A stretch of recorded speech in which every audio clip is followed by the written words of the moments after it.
they're crazy or they're lazy, they're not doing their job, when in fact they are trying to deal with their own issues. That is Linda Corkum of the Nova Scotia Trucking Safety Association, and she's on the show this week to talk about truck driver mental health. Let's get to it.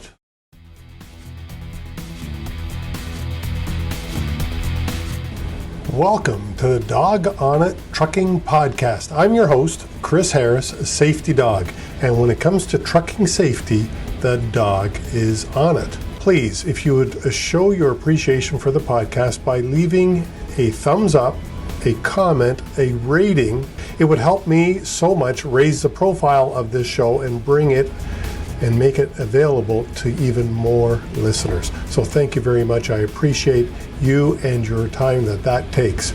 Now, let's get on with the show.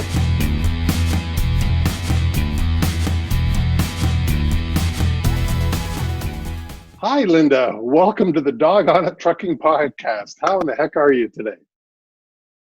I'm fine, thank you. Given it's spring, it's a new month, and I think all our snow is gone.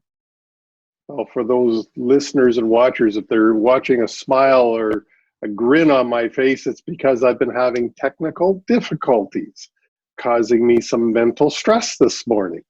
And with it being Mental Health Week, it ties right in, doesn't it? Absolutely. I understand how you're feeling.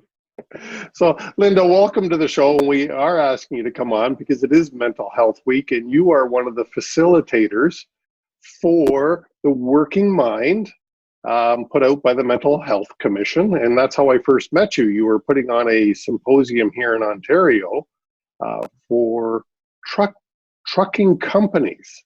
Can you tell us a bit about that? Yeah, so the Mental Health Commission of Canada has a huge library of resources and information available for everyone to utilize. However, we are focusing on the trucking industry, and the reason why we got involved in this is we are a workplace health and safety organization. So we look at workplace injuries, what are the trends happening in our industry, and specifically in Nova Scotia. And what we noticed is we're doing a good job of reducing the number of injuries that are happening, but the durations are going on longer than anticipated. So when we dug into that, we looked at some of the incidents and identified that perhaps there's more than a physical injury going on here, and it hasn't been identified or hasn't been treated, which is prolonging the time somebody has to be off at work. So then we contacted the Working Mind to find out if we could become facilitators for the trucking industry, and they have given us permission to do that. So that's what we do. There are 3 of us that provide the training for the Working Mind. It is a half-day session for employees, and it's a full-day session for supervisors, managers, and owners of companies. Well, and I know I went to the half-day session. Part of what I remember the most from that was you teaching us about stigma, and the words that we use count a lot. Can you talk about stigma? Yeah, stigma is a term used when individuals may label somebody because of maybe an abnormal behavior, or perhaps the way they're reacting to certain incidents without fully knowing what's going on in the individual's own world. We all have family members, we have issues, we have personal issues. Perhaps it's somebody who you've been affected by because they have been diagnosed with a terminal illness. Or perhaps in the truck driver situation, perhaps they just saw something that has impacted them and they're trying to deal with that.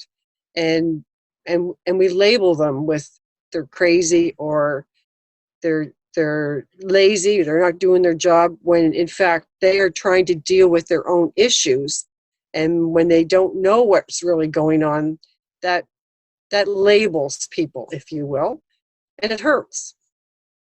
Well, it hurts, and we don't dig deep enough. I don't think we're asking the right questions sometimes of our coworkers and our employees to be of help to them if we want to help them do the best job that they possibly can. What would some of the questions be if I came in having and because I wear my emotions on my shirt sleeve, usually people can tell when I'm in a mood, as we can call it. If you were my coworker and you saw me in a state that was less than optimal, we'll say, in other words, I'm really pissed off today. What would you do, or how would you approach me? Well, first of all, I would acknowledge that you don't see yourself today, or is there something I can help you with? Just acknowledging that you're noticing a change in behavior. And in most cases, that they may say, if there's a change in their behavior, and you ask, how are you doing? And their reaction is, I'm fine. That's an indicator that no, they're not. And some people just like to walk away and want time to themselves. However, there'll come a point where you have to have that conversation about, how are you? Can you tell me about why you're feeling that way, or why do you seem so angry today? And just have a conversation, a two-way conversation, rather than automatically saying, well, you're pissed off, I'll just leave you alone, or whatever. Likewise with your little problem this morning. Well, I could have said, well, call me back when you're ready, instead of saying, okay, let's work through this, let's try this, and here we are. And I appreciate that. Now, how would, in the trucking industry, where often the supervisors don't see those people that report to them, in other words, truck drivers, because a truck driver is out there on the road doing what they do best, how can a supervisor get to know the driver and the driver's mental state a little better? Well, as you know, the person the driver speaks to probably most in the day is the dispatcher. The driver all of us spend more than 60% of our time at work. The supervisors have a responsibility. It's duty of care for their workers. Without their workers, you don't have a business. So, they're our most important asset. So finding ways to have a conversation with those drivers and all your employees at a time when it is safe to do so, to have a conversation, just to say, I want to touch base with you. Or even if a customer calls and thanks you for a delivery, the driver needs to know that he's appreciated. And taking the time to have that conversation to say, how are you? Or how's the family? Or what can we do for you today? Makes them feel valued. People need to feel valued.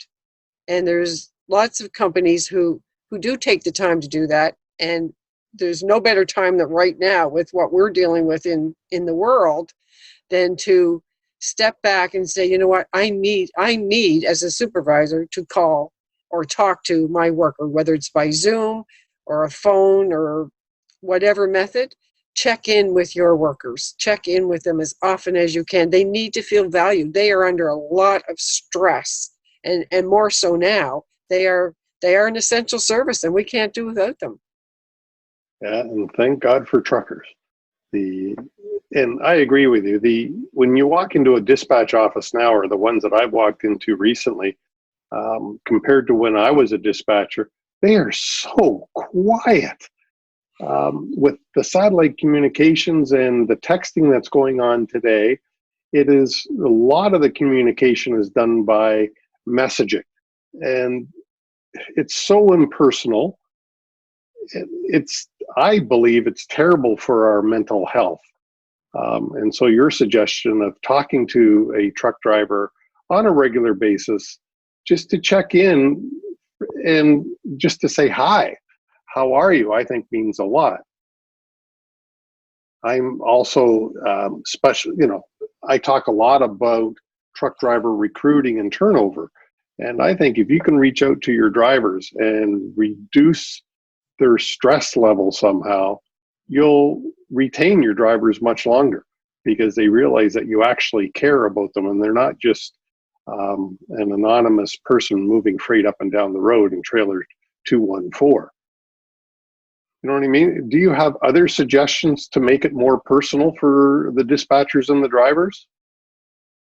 Well, the dispatchers too are under a lot of stress too because they've got the customer calling and they've got to relay the information to the driver. So you have all that going on too.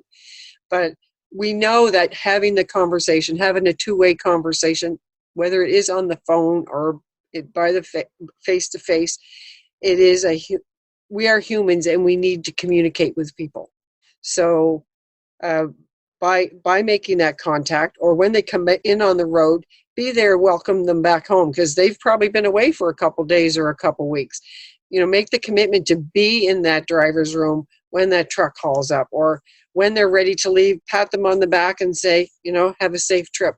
We thank you for what you do, and we hope you come home soon to your family and friends. It's all about making them feel valued. Well, in today's world, patting them on the back may not anymore be the right thing to be doing, but I understand what you mean. It's the recognition. Lots of companies have safety bonuses and stuff that they give out, and I often say to those companies, a sincere thank you might be worth more than your $25 or $50 bonus for doing certain things. Especially if it was the owner of the company. Many of my clients are 25 trucks and less. So the owner of the company could easily pick up the phone and over a week's period talk to 25 drivers. And I think in this day and age with COVID and the mental stress that is out there, just generally, I met you before COVID started, and I was excited that you agreed to appear on the show. And now with it being Mental Health Week and COVID, the stress level for drivers has to be elevated, at least, because I said they're always up there. Do you have any recommendations for drivers and dispatchers and everybody in the trucking industry how to cope with stress and mental health? Well, what I would recommend is self-care. Self-care is important because if you're not well, then you're not able to function at your capacity. And for those people who are in the workplace, if your mind is not on the task, you are susceptible to an injury of some type. So self-care is very, very important. What do you mean by self-care? When you know you're not feeling well, when you're not feeling yourself, what do you need to do differently to make you feel better? Whether that's getting up and going for walks more frequently, even short walks, 15-minute walks, is helpful. It clears your mind. It puts oxygen into your system.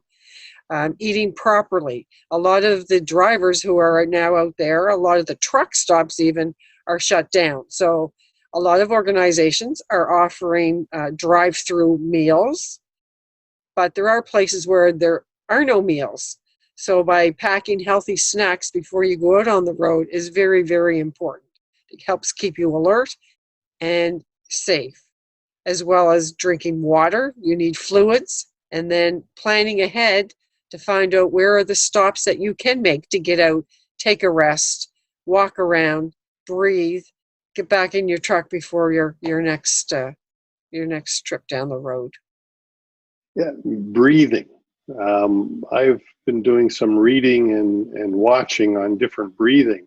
On my cell phone, I now have a breathing app that helps me breathe. And this is something, the reason I bring it up, besides the walking, truck drivers have heard that, I think, in the past. So brisk walks can help you a lot.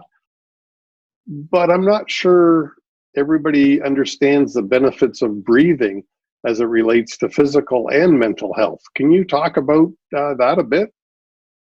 Yeah, it's an exercise that the drivers can do while they're driving. I know I do it when I can't fall asleep at night when I go to bed. It's inhaling, holding your breath for several seconds, and then exhaling. And it does calm your whole system down. It puts oxygen into your system. It helps your brain. And for me, when I do that, I do tend to fall asleep. So I know it works because I do it.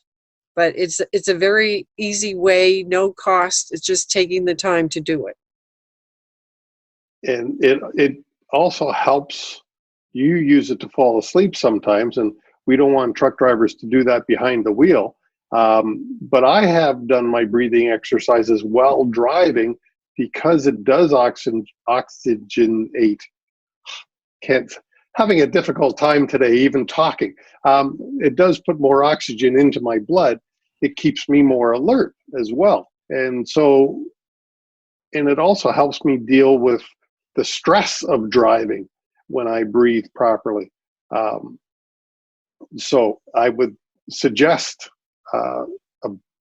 that drivers listen to their bodies and breathe a little bit more, especially deeply breathing. When we get stressed, it's a very shallow type, I don't know, what do you call it? Breathing. So other suggestions for dealing with stress during this, during truck driver all the time, but during COVID as well. Listening to music is very calming as well. Whether, and they all have access to music. So softer music is very calming. That also can help you go to sleep when it's bedtime, not while you're driving. But even if you're feeling low or tired, faster music can help you build up that energy to perk you up and drive safely down the road. I know that's what I do when I've had a long day and I'm getting in my car to go home. I open the window, I turn up the radio, and I take in that breath of fresh air, and I'm good to go. So I understand that is what a lot of truck drivers do. And I'm an old guy, and Led Zeppelin and Chicago perks me right up. So, and I know what the music is you're talking about. Well, it's the music of my generation. I'm surprised you know what it is that I'm talking about. So with that, what else can truck drivers do to have good mental health?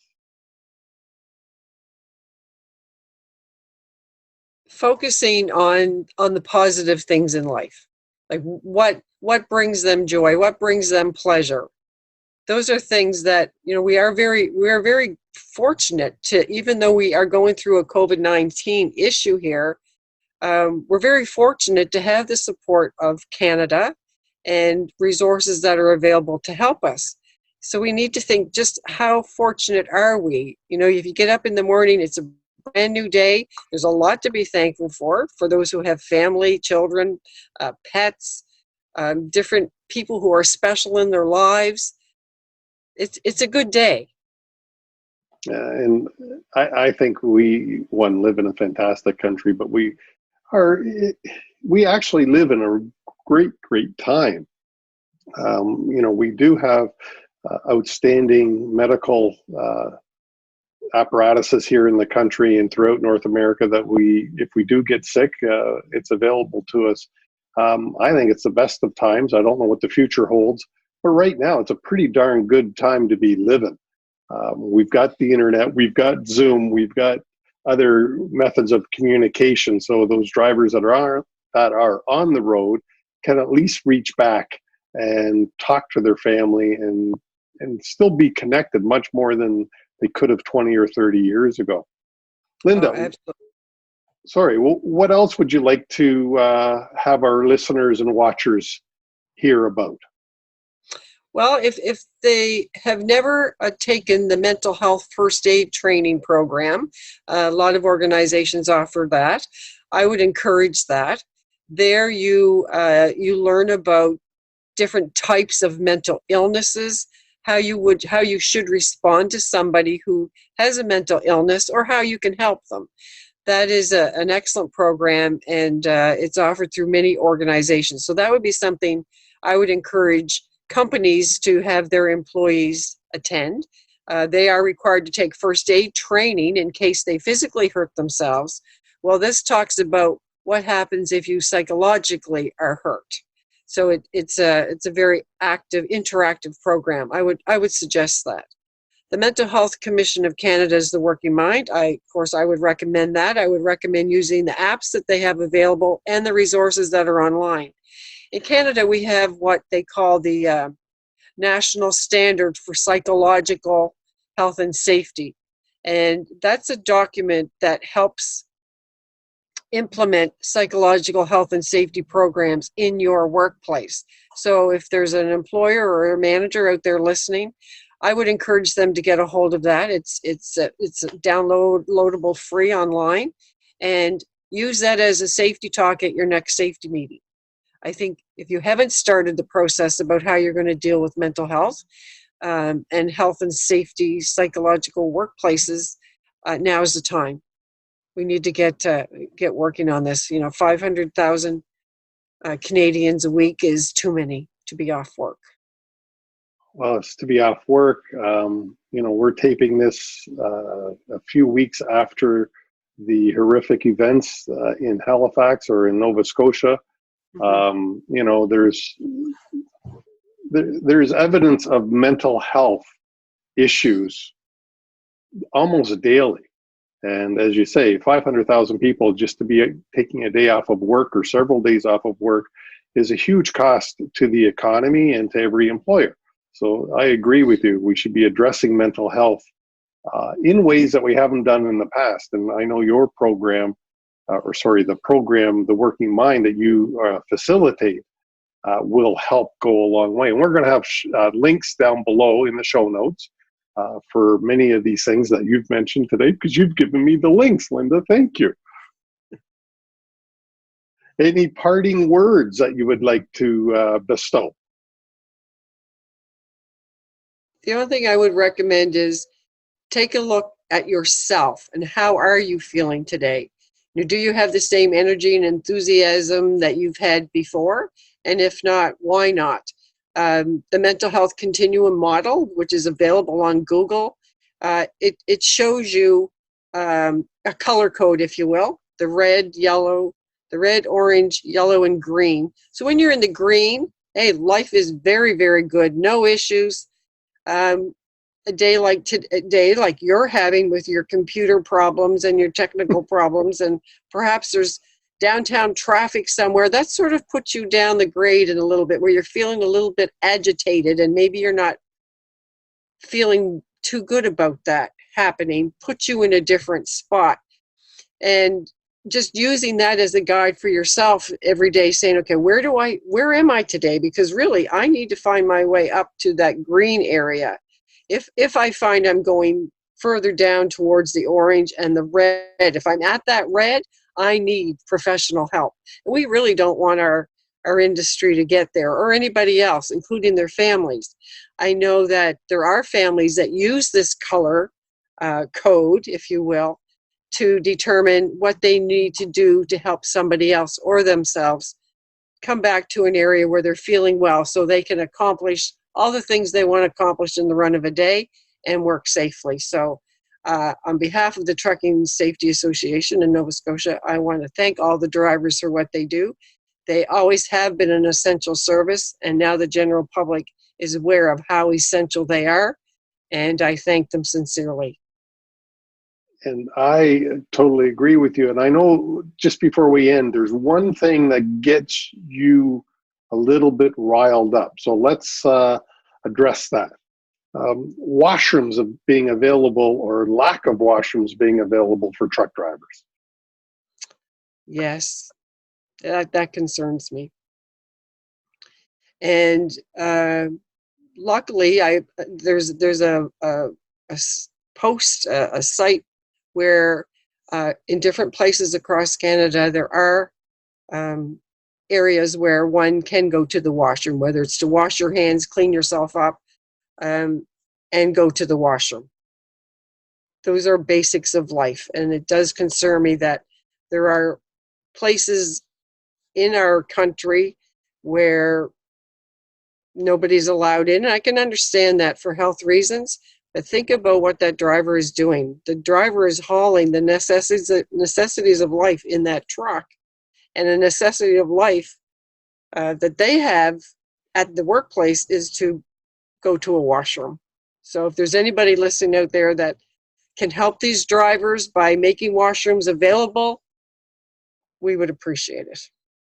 Yeah, one of my clients is, for lack of a better word, a porta potty company. They have portable washrooms, and their business spiked recently because some shippers who didn't want to let the truck drivers into their buildings because of COVID, but they had the foresight or the good thought to put portable washrooms outside and then to maintain them in a clean way that we would all appreciate. And so some of the shippers have really done a great job, and others, I could ask them to step it up a bit. Yeah. Well, Linda, thanks so much for being on the show.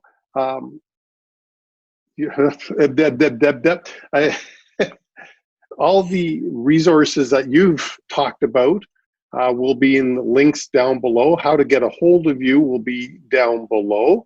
And if our listeners and watchers have any questions for you, they can always send you an email.